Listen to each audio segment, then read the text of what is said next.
So I figured to start, we just do quick introductions. And since we don't have that much time, we'll try to make it really brief and just snapshots of who we are. These guys have a lot to talk about, so they'll probably talk for like an hour on their careers. My background is I'm a three-time founder. I started a company in San Francisco in data analytics. I sold that to Workday called Identified. I started a ride-sharing service in Latin America called Cabify. And now I've recently started a venture capital fund here in Los Angeles. So I've kind of done three very different businesses. My name is James Norman. From Detroit, living in Oakland. I've started 7 companies over my lifetime.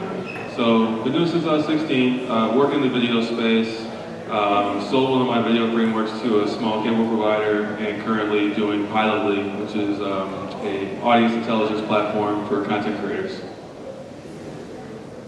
Good morning, everybody. I'm Jason. It's nice to see some friends and some new folks. I think a lot of you know me from my last company, DocStock. We were the biggest content site for small businesses, 50 million members. I sold it to Intuit in 2013. A year ago, I started Comparably, where we help people out in their careers, see how much you should be getting paid, rate your company, get jobs. And then I think a lot of you know that this year I'm the entrepreneur in residence for the city of LA that Mayor Garcetti appointed. And this Thursday, we have 10,000 people signed up for the largest ever tech job fair, which we'll hopefully chat about a little bit later. So thanks for having me. So I figured to start, one question I'd like to ask is, being diverse founders as you are, like, it's hard to know, obviously, because you only had your experience, but how do you think your experience was different in founding your companies, and why? Speaking from my experience, the difference is in where you come from to a certain degree. So the way in which you communicate yourself, the way in which you present your ideas, the types of ideas you come up with, but even more so, your network is a completely different space than most people who are working in technology. So for me, I feel like the biggest difference was I did not have a network of high net worth people to tap into for any kind of early stage funding. And you know, and the people around you also influence your ability to do well in the tech space. So like, it's a world of persistence and ups and downs. And so, you know, being in, even having a network of people around you that are working on tech stuff also changes your trajectory. So like, until I was around other people that always had these ideas and were building and building and building, it was much harder for me to be successful as an entrepreneur, because you need influences, you need people to bounce ideas off of. And ultimately, because those people are working hard at their dreams, that will help expand your network, allowing you to do more things. Maybe if I just get a sense, because I don't know if everyone here, how many folks, so this is the serial entrepreneurial panel, right? How many of you right now are running your own company or plan to start your own company in the next 6 months? All right, a lot of you. And how many of you work in tech right now? Almost everybody. I might answer the question a little bit differently, which is not what's different, but what's the same. And what I mean by that is, for any of us that are in the arena, in a startup, it is really hard. You know, when I started this journey 10 years ago, I was 50 pounds lighter. And it takes a toll. And those pounds haven't gone away. And a lot of you heard me say this, it's not about the what or the how, it's about the why, meaning we all need to have a big why. And James, you had a big why, I know Brendan, you did too. And that why needs to drive you, because we get caught up on questions of like what and how. You know, what do I do, how do I do it, and those aren't the important things. The only thing that's important as a startup founder, especially in the beginning, is to be connected to your why. And that why is really personal, and it does come from your experience. And it actually doesn't matter what the why is, but it has to be something you feel emotionally connected to, and it drives you every day, because it's just hard, and it's tough. You know, and in the beginning, you have to go so fast, and you have so many challenges. You know, and I think if you're an entrepreneur and a person of color or a woman, you have even more challenges than a lot of guys do. And if you don't have access to certain capital early on, because you don't have that network, you have even more challenges. And so we all need that why. And you know, I think that's the thing that unites us. It's all common. That's really special. Is that we're all trying to do something really big, and whatever our background is, whatever our own story is, we each need to have that personal inspiration that drives us every day to do these big things in the face of those challenges. I think one of the topics that's been discussed a lot has been the lack of diversity, both in terms of founders and CEOs of early stage companies, but also in the venture capital ecosystem itself, right? Which is committing capital and kind of determining who gets funded. And I think venture capital has been a fairly undiverse industry for a while, and there's been a lot of pressure on it to change. I'm curious, from your perspective, have you seen that change? And how has that had an impact on your business and your ability to raise capital for the many companies you started? So that's an interesting question. So over the past, I'd say 12 to 18 months, there's been a lot of Black people, especially in technology and investment, that have been working for firms or have been like tangential to the space for a number of years. And they've been on a long-term plan to be in a position to start investing themselves. And so in the past year, we've seen, the most Black venture capital firms and funds pop up, ever. With that said, it doesn't have a massive change and effect on my ability to raise capital as a Black founder, because starting a fund is hard. And it's just the same thing as starting a company. Like once you dig into that, really, you have friends who are now starting funds, you see like, this is a company too. It's hard for them to raise money the same way it's hard for you to raise money. They run into the same challenges as Black investors in terms of going out and finding LPs. So them building their fund is just as hard as it is for you to build your company. And when they get these LPs, just like anything else, the expectations for their success are higher than other firms' success. So it actually is just as challenging as a Black founder to raise money from a Black VC as it is from a white VC. Because their challenge is to please their LPs, build a great company, and hopefully be in a position one day where they can make things a little easier and a little bit more transparent. But in the end, if they make a bad bet on you and you fail, that's going to look super bad on them. If they make a bad bet on someone who Andreessen would have invested in, it doesn't look that bad, like Andreessen did it. So it's cool. So you have to think about that when you're looking at the entire space. They're starting something new as well, and hopefully it will have a massive impact over the next 5 years. But right now it's in its infancy, and hopefully it will start to have impact on the diversity of founders being funded in the coming years. One thing I'd also ask, and this is probably less about diversity, but maybe you can weave that in, but going from your first company now to your 7th company or 4th company, what have you learned? Like, what would you tell someone thinking about starting their first company? Like, what would be the major lessons that you've taken away from your experiences that in today's ecosystem of, greater emphasis on diversity would really matter to that entrepreneur? Well, maybe the easiest way I can say it is when I started my last company at 27, I was a schmuck. And the person that I try to be at 38 is a meaningfully different person than at 27. And what I mean by that is, I don't think I was a great leader at 27. And because here's what I did.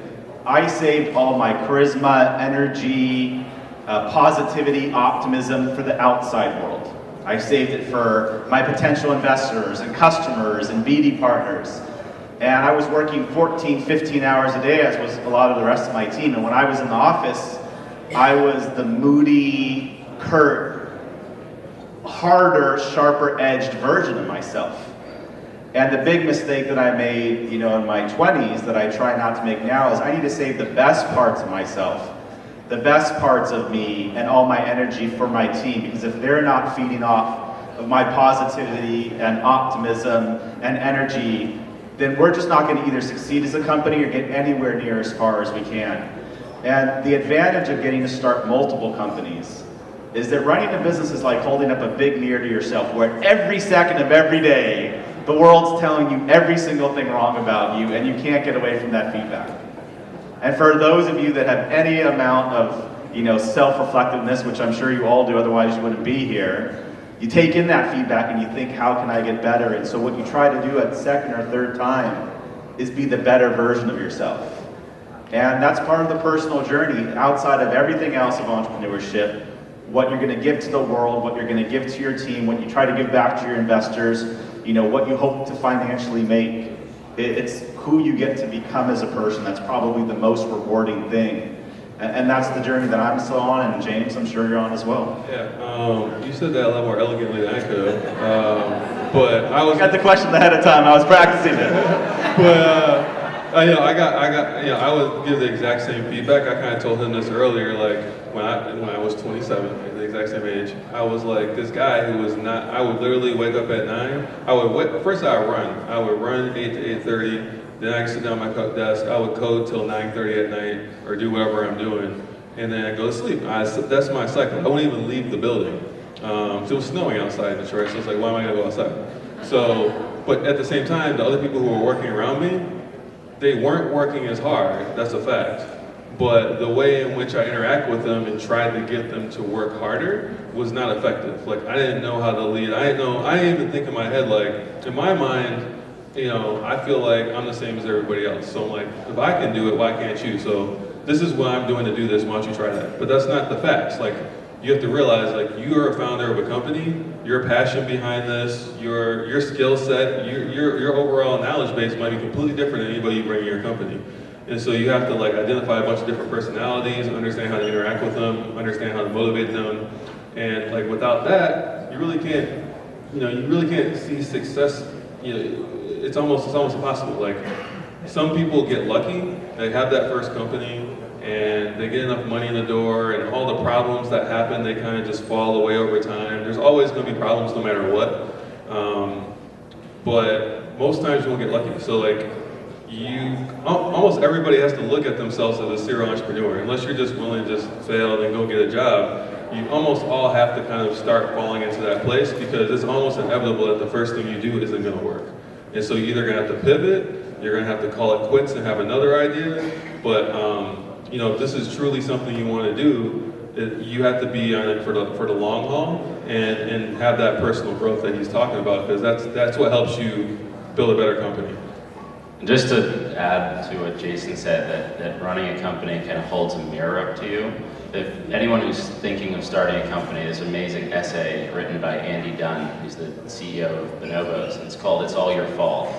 And if you read it, I actually have it on my wall. I have it framed on my wall, and I read it all the time.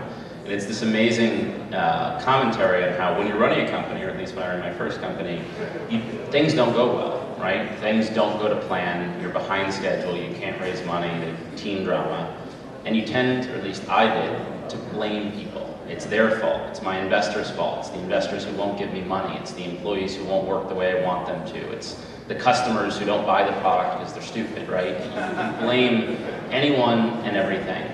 And then I think when you gain a certain level of maturity and elevation over that experience, you realize it's actually all your fault, right? And that can be crippling, that can feel crippling. Like, I did this, I created everything in this company, and so anything that's wrong with it is inherently my doing.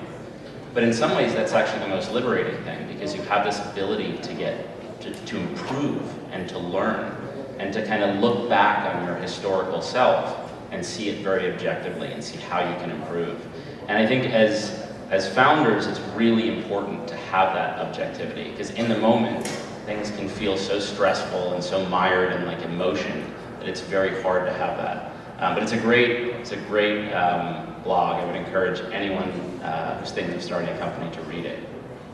One thing I'd like to ask, given we're in LA, is how have you found the LA venture capital system to be as it relates to diversity? Obviously, there's probably greater emphasis on media here, but from your perspective, and especially Jason being a leader down here for so long, how have you seen LA's emphasis on diversity evolving? I think we've got a ways to go, but I think we're trying to get better at it. You know, I think if you look at firms like Upfront, they're doing a really good job at diversifying their partners in terms of women that they're bringing in, people of different backgrounds, people of color. You've got Graycroft, which is headed up by Dana Settle, which is one of the most prominent female venture capitalists in the country. And I think we've got a ways to go, but one of the things that's special and unique about LA is that we're one of the most diverse places in the world. And the fact of the matter is, the more successful women and people of color there are in entrepreneurship, the more it's going to force venture capital to include those partners, because they're going to need them in their deal network. And so one of the best things that we all can do to create more diversity, which is a benefit for everybody, makes every company more successful, is to be successful ourselves.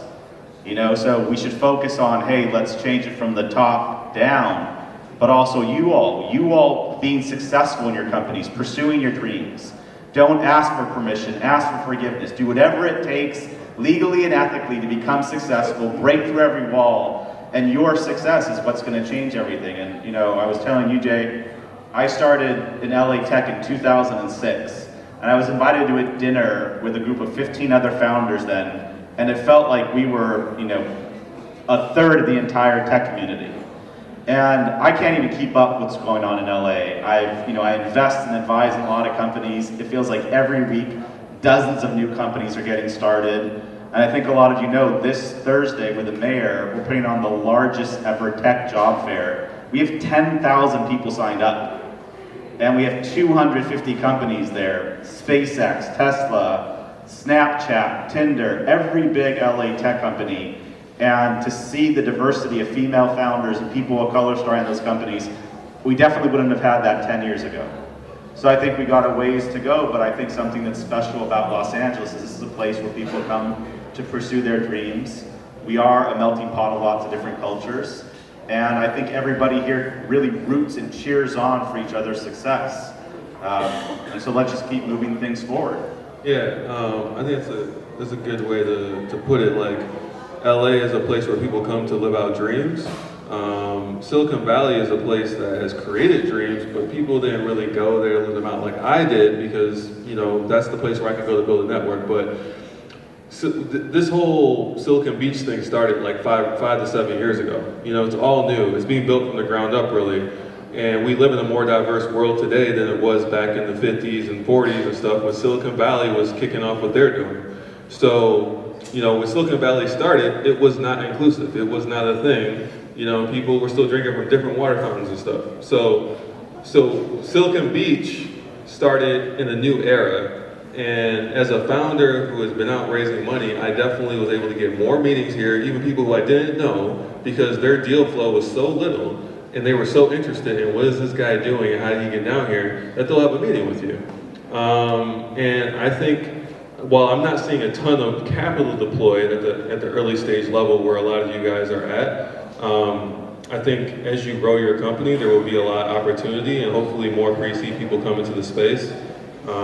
I will also say that, like, here, everything's really close to the media that permeates the culture throughout the country, that sets a tone for how people should feel about other people. And so right now you have more black writers, black directors, movies, TV shows that are the top of the top and watched by everybody, the highest rated shows on television.